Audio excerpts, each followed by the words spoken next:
Laba diena visiem Pārunā bowlingu skatītājiem.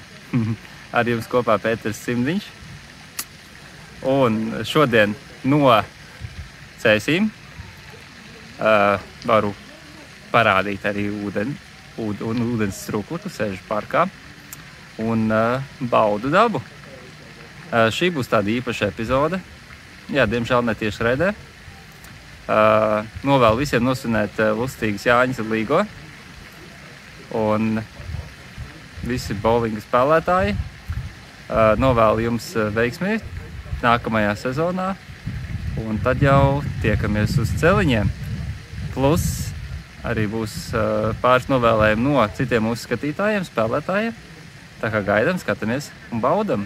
Paldies vēlreiz un priecīgu svētku! Sveiki spēlētāji, šeit Elvijs. Ko es vēlējos pateikt? Visiem, protams, priecīgas svētkus, un galvenais, lai viņi aizrit mierīgi, bez nekādām aizķeršanām vai kā savādāk. Bet ko es vēlētos pateikt visiem bowlingu spēlētājiem?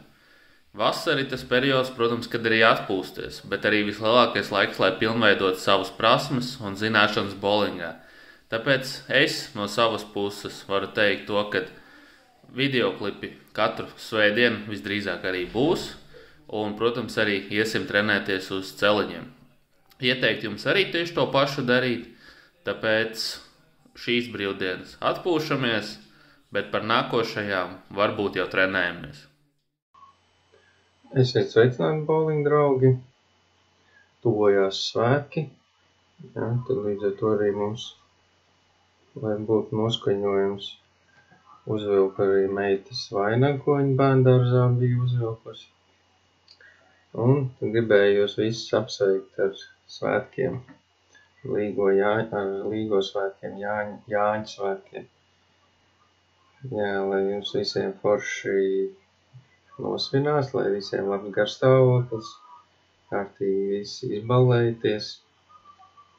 Un tad, jā, lai visiem patīkams emocijas.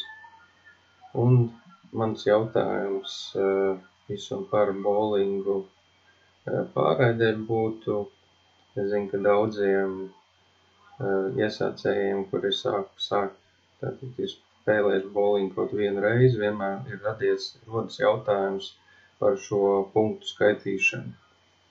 Jo tas nav tipiski, ja kā 5+5 ir 10. Bowlingā ir bišķi savādāk šī skaitīšana punktu. Un tas, es domāju, būtu daudziem ļoti interesanti iesācējiem, un tad tas būtu arī tātad mans jautājums.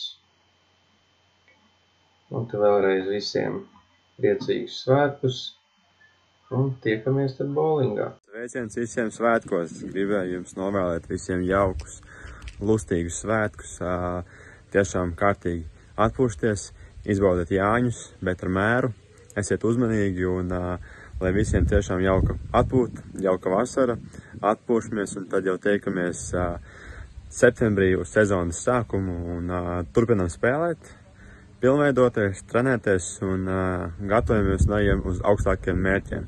Un mans novēlējums tieši mums, Latvijas bowlinga spēlētājiem, esam spēcīgi, turamies, apmeklējam turnīrus, piedalāmies turnīros, rādam labus sniegumus, konkurējam ar pārējiem, turamies, parādam arī to, kad mēs varam, un viss būs kārtībā. Es ļoti ceru, ka būs mums arī jauni turnīri, jaunas pieredzes, un ejam uz to. Vēlreiz visiem priecīgus svētkus un uz tikšanos! Sveiciens Latvijas bowlinga spēlētājiem! Mani sauc Jurijs Bokums, un es gribu jūs apsveikt ar Līgo un Jāņu svētkiem. Izbaudiet šo laiku, atpūtieties no bowlinga, lai nākošajā sezonā ar jauniem, spēcīgiem spēkiem atnāktu un uzmestu labus rezultātus. Paldies un jauku atpūtu! Sveiks visiem bowlinga mīļotājiem un spēlētājiem, priecīgos Līgo un Jāņu svētkus, novēlu arī es, un, protams, arī visai LBF komandai, laba komandai, un gribētos novēlēt jums visiem labi atpūsties, un arī noteikti labus un patīkamus pozitīvus panākumus gan individuālā vasaras līga sezonā, gan arī nākamajā sezonā. Priecīgi ligošana! Latvijas meistara sacīkšu titulētākais spēlētājs un es sveicam jūs svētkos, lai jums brīnišķīgas brīvdienas, Šodien svinam, rīt atpūta, otrdien treniņš.